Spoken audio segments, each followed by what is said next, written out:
Goeiemôre julle almal. Ek hoop dit gaan goed met elke liewe een van julle. En ek wil vandag net graag weer 'n gedeelte met julle deel of 'n lering, sal ek dit eerder so noem, waar die Heilige Gees 'n rukkie terug met my gedeel het. So ek deel dit graag vandag met julle, want ek dink hierdie is een van die moeilikste vrugte van die Gees. En ek dink ons almal sukkel of een of ander tyd met dit of op 'n gereelde basis daarmee. So mag hierdie boodskap vandag vir julle baie waarde heg en mag dit 'n impak in julle lewe maak en julle net so ietsie gee om te onthou en om 'n bietjie aan te dink. So, wag op die Here. Geduld is 'n luxury. Geduld is meeste van die tyd 'n luxury. Daai item wat meeste mense nie kan bekostig nie. Dit het die window shopping effek. Jy loop verby, loer daarna, maar kan dit nie bekostig nie.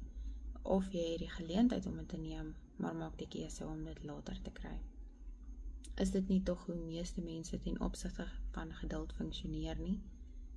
Jy het dit nie nou nie, sal dit later kry en aan spyt jy het dit nie gekry nie. En nou is die geleentheid daarvoor weg.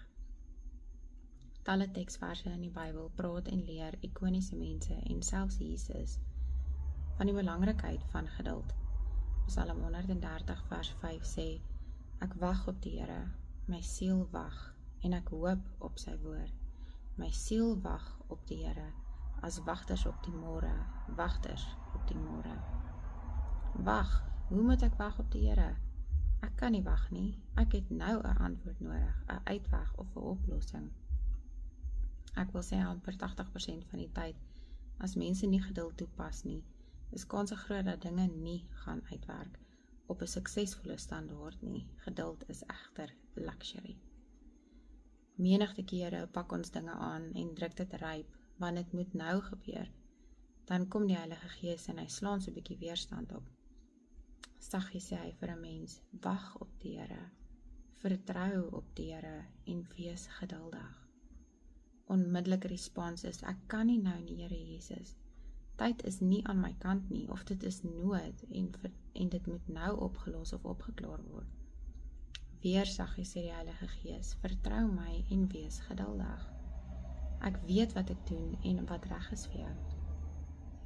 Maar geduld is egter 'n luxury. Ons ploeg voort en forceer die resultaat, draai dan om en trek die spuitbootjie aan, plaas dat ek eerder gewag het op die Here. En die kosbare Heilige Gees kom nie na jou toe en sê, sien, ek het jou gesê nie. Hy kom vou jou toe en sê liefdevol met genade, toe maar my kind. Ek het jou, want ek het jou lief. Wag op my en jy sal sien, my weg is beter. Geduld is egter een van die moeilikste vrugte van die Gees. Hoekom? Want geduld is 'n luxury. Vertrou op die Here en wag op sy werke. Hy beheer tog tyd en sal jou nooit in die steek laat nie. Wag op die Here en groei geduld. Dit is nie 'n luxury nie, dit is 'n moet hê. Psalm 27 vers 14 sê, wag op die Here, wees sterk en laat jou hart sterk wees. Ja, wag op die Here. Ek hoop vandag se boodskap tref iewers in iemand se hart en mag dit vir julle inspirasie gee en mag dit vir julle ietsie gee om aan te dink. En mag julle elkeen 'n baie geseënde dag verder hê.